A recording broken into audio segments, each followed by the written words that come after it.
O'Reilly! It's Superstart Battery Month at O'Reilly Auto Parts. Get up to a $25 gift card after rebate with the purchase of select Superstart batteries. Our professional parts people will test your old battery for free and recommend the right battery for your vehicle. For power, performance, and reliability, choose Superstart batteries only at O'Reilly Auto Parts. O'Reilly Auto Parts. Hello and welcome to another episode of Astronomy Daily. I'm Steve Dunkley, sitting in for big bro Andrew Dunkley, who is away, and he'll be back in a future time zone. Astronomy Daily, the podcast, with your guest host, Steve Dunkley. And with me, as always, is Halley, the AI digital sleuth, who'll be helping me out with all the stories today. How are you, Halley? Great, Steve. What have you been up to? I was just playing with my pet calculators. Wow, always a surprise with you, Halley. Do they need to be fed?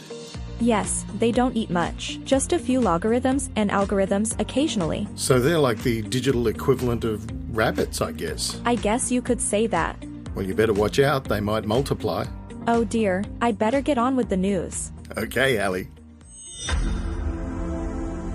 Recently, a team of citizen scientists led by mathematician and software developer Gerald Eichstädt used images taken by the Juno probe's visible light JunoCam to create a 3D animation of Jupiter's upper atmosphere. Eichstadt's animation was presented at the 2022 Europlanet Science Congress and shows the relative heights of the cloud tops of Jupiter. Eichstadt's work also showcased the potential for citizen science and public engagement with today's missions. In this case, a worldwide team of citizen scientists, working closely with professional astronomers and the Juno team, demonstrated that JunoCam data could also be used to create stunning visuals and valuable science. Juno will continue to orbit Jupiter's poles and send back stunning images and data until 2025.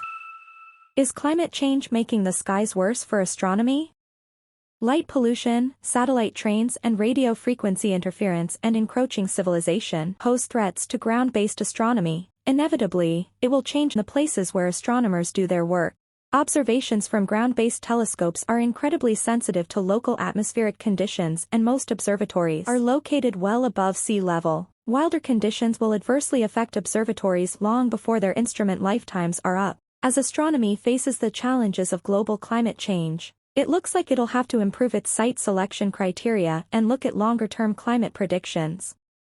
That's the conclusion a team of researchers came to, led by Caroline Haselbacher at the University of Bern and the National Center of Competence in Research, NCCR. We know global climate change is something that we'll all have to deal with in the coming decades.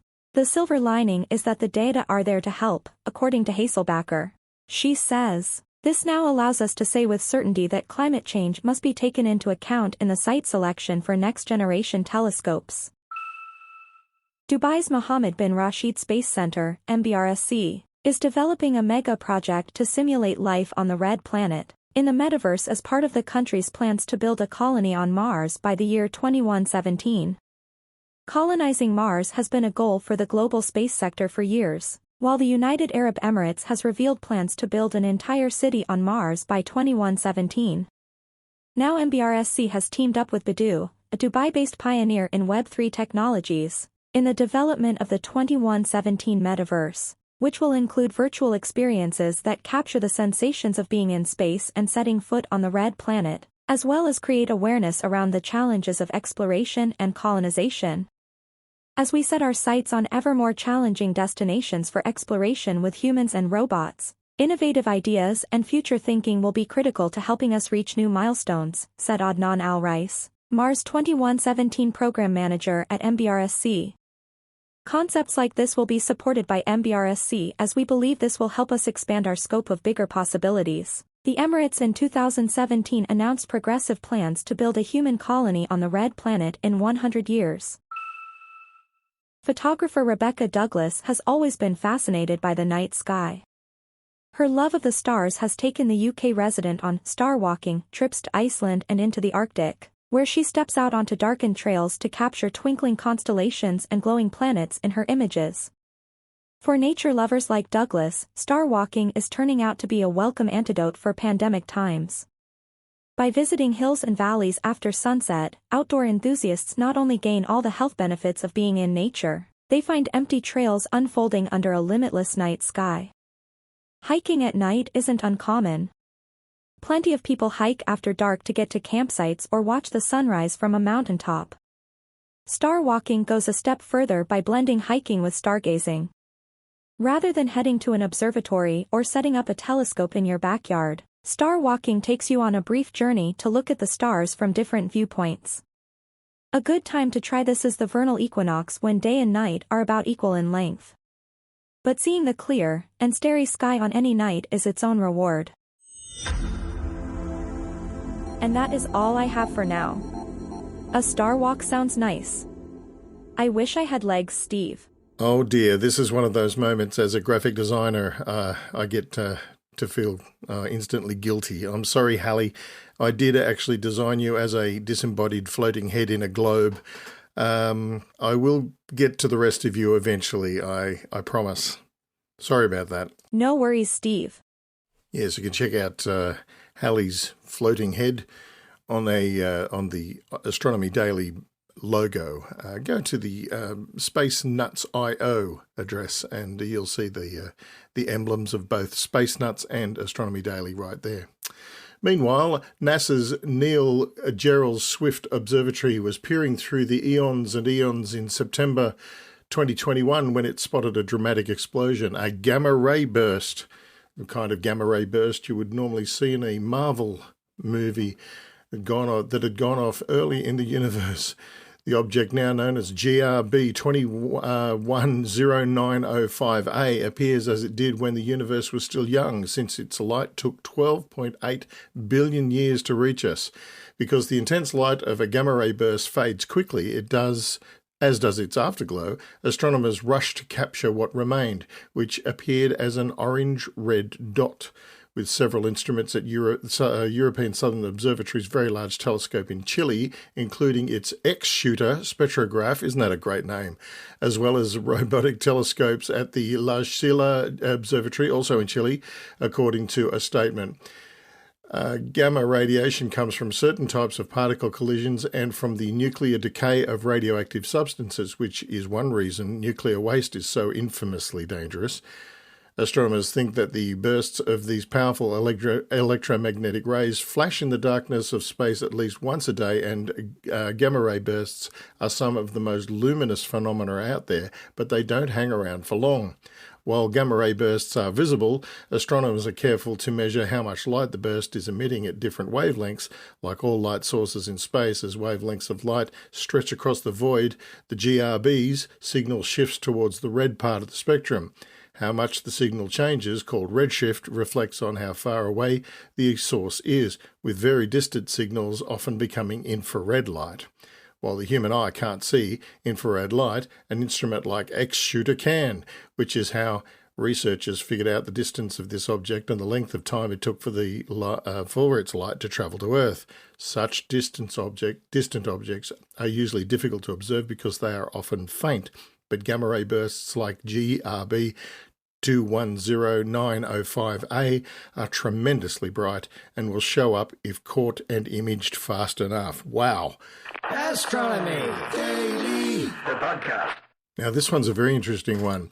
In the United States, Hunter Williams, a Colorado School of Mines researcher, is working with NASA, private industry, and international partners to explore the potential of establishing thermal mining operations, get this, on the moon. A new technique efficiently exploits direct sunlight to transform water ice deposits from lunar polar craters, get this, into rocket fuel. And we're not talking the stuff you buy at the bar. If enough water deposits are discovered during exploratory missions, mining operations could begin within a decade. Now, I don't know how far along the path they are with this.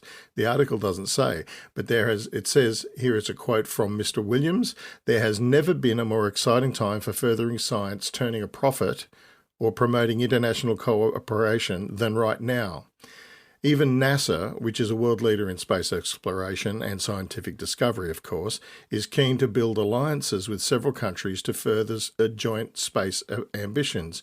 Recent talks between the US Space Agency and Great Britain looked at how a partnership could meet the UK's pledge to increase its share of global space industry from 6.5 to 10% by 2030.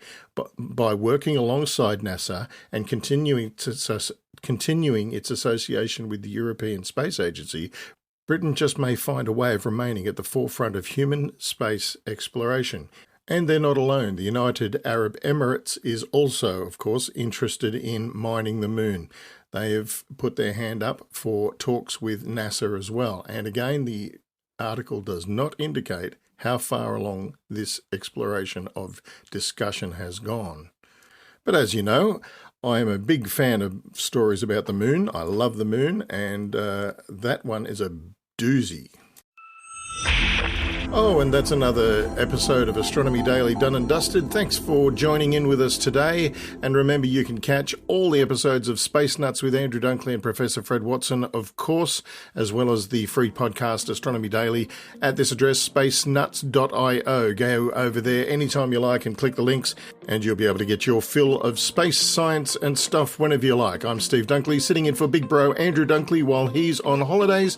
Thanks, Halley, for sitting in with me today.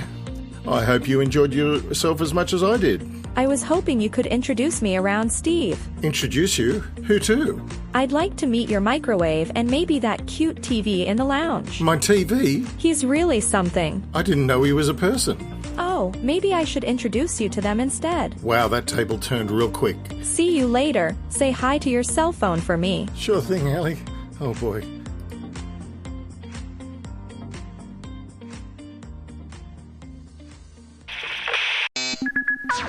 Astronomy Daily, the podcast, with your guest host, Steve Dunkley.